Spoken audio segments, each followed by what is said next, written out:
लैन, अगर ये कहा जाए कि अब हो सकता है, ठीक है, रोटेशनल प्रेसिडेंसी होती है और जहां G20 का जो प्रेसिडेंट होता है वो होस्ट करता है G20 के इस सम्मेलन को, लेकिन हिंदुस्तान में इन सारे नेताओं का आना, और जैसा मैंने पहले इंट्रोडक्शन में बताया, कुछ तो नेता संजीव ऐसे हैं जो 3-4-5 दिन पहले आ गए क्योंकि हिंदुस्तान को देखना चाहते थे।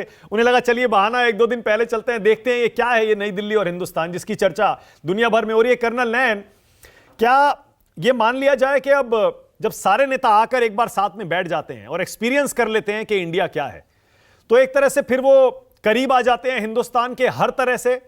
और क्या इन सारे अमीर बड़े देशों में हमारी गिनती एक तरह से आज के बाद, इस सम्मेलन के बाद रेगुलरली होने लगेगी? देखो रवि, हिंदुस्तान का पिछले चंद वर्षों के अंदर एक तरीके से कह लीजिए कि हमारे ये खुद खुशकिस्मती है कि जो वर्ल्ड के जियो पॉलिटिक्स से लेकर के जो सिनेरियोज है पूरे दुनिया के अंदर, वो इस प्रकार से बदलते चले गए कि वो सब के सब हमारे फेवर में आते चले। और आज जो सिचुएशन आप देख रहे हो G20 के सामने, वो ये है कि आप किसी भी कंट्री के जो कैपिटल है उसमें अगर आप इनका डाटा उठा करके देखें कि एयर बुकिंग्स कहाँ की सबसे ज्यादा हो रही है, तो वो न्यू दिल्ली है। दिल्ली दरबार में चलो, दिल्ली में चलो, सब दिल्ली आने की कोशिश कर रहे हैं। और यही नहीं, दिल्ली आने के बाद सब बायलैटरल मीटिंग भी चाह रहे हैं, जो कि पॉसिबल नहीं है। और हमें ना चाहते हुए भी भारत को कुछ मीटिंग्स को कट करना पड़ रहा है और साइड मीटिंग्स करने की कोशिश होगी प्रधानमंत्री जी के द्वारा। लेकिन मैं ये कहना चाह रहा हूं कि ये सिचुएशन जो आज की तारीख में है और जो आज की तारीख में सिचुएशन बनी है यहाँ पे, मेरा मानना ये है कि ये एक इंडिया के लिए एक सिर्फ अपॉर्चुनिटी नहीं है, एक बहुत बड़ा चैलेंज भी है। हम इसे किसी हालत में मिस नहीं कर सकते। अगर मिस कर दिया तो शायद ये अपॉर्चुनिटी हमारे पास दोबारा ना चल के आए।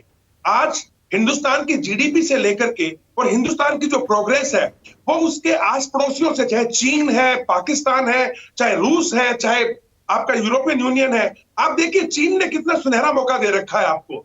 आज भारत G20 के अंदर बात कर रहा है कि चीन एक ऐसा पड़ोसी देश है इनडायरेक्टली, या ऐसे देश जो कि दूसरे देशों के ऊपर नजर रखते हैं अतिक्रमण के लिए, वो नहीं होना चाहिए। और 2 दिन पहले चीन एक नक्शा निकाल देता है जो कि हमारे फेवर में जाता है, सारा माहौल चीन के खिलाफ हो जाता है।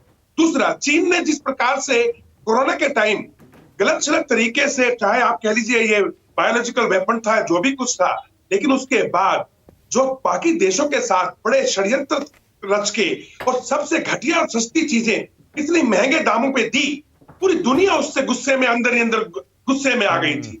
और उसके बाद धीरे धीरे चीन से सब हटने लग पड़ी। आज चीन की जो रियल स्टेट की इकोनॉमी है, आप विश्वास नहीं करोगे, $40 ट्रिलियन डेफिसिट में जाने वाली है। आज चीन की जो बुलेट ट्रेन है, सिर्फ 2 रूट ऐसे हैं जो जिसके ऊपर आप कह सकते हैं इनको मुनाफा हो रहा है। खाने के लिए इनके लाले पड़ गए। BRI फेल हो गया, BRI फेल हो गया, वही बता रहा हूं, सब जगह चर्चा चल रही है उसकी। वन बेल्ट वन रोड पूरा प्रोजेक्ट उनका टैटर्स में है। सिचुएशन ये है रवि कि आज की तारीख में जो रूस के साथ में, ये ईरान के साथ मिलके और जो आपके नॉर्थ कोरिया है उनके साथ मिलके जो अपना $3 ट्रिलियन का बिजनेस ये वेस्ट के साथ खो रहा है, वो बिजनेस के ऊपर आज हिंदुस्तान की नजर है। उसके अंदर चाहे कनाडा हो, चाहे यूके हो, चाहे फ्रांस हो। और हम चाह रहे हैं कि हमारी फ्री ट्रेड पूरे यूरोपियन यूनियन में चली जाए, जहां पे $3 ट्रिलियन का बिजनेस चीन का मेरे हिसाब से ठप होने जा रहा है। और वो एक बहुत बड़ी अपॉर्चुनिटी है। साथ ही साथ में अगर आप परमिट करें तो मैं ये बताना चाहूंगा कि हाँ, यूक्रेन वॉर और रशिया वॉर में हमारे लिए एक बहुत टाइट रोप है, क्योंकि रशिया हमारा बहुत घनिष्ठ मित्र है और हम अमेरिका से भी दोस्ती करना चाह रहे हैं। और इस पूरी रोप पे जब हम चल रहे हैं तो चीन साइड में खड़ा होकर के ये ऐसे तमन्ना कर रहा है कि हम कब गिरे।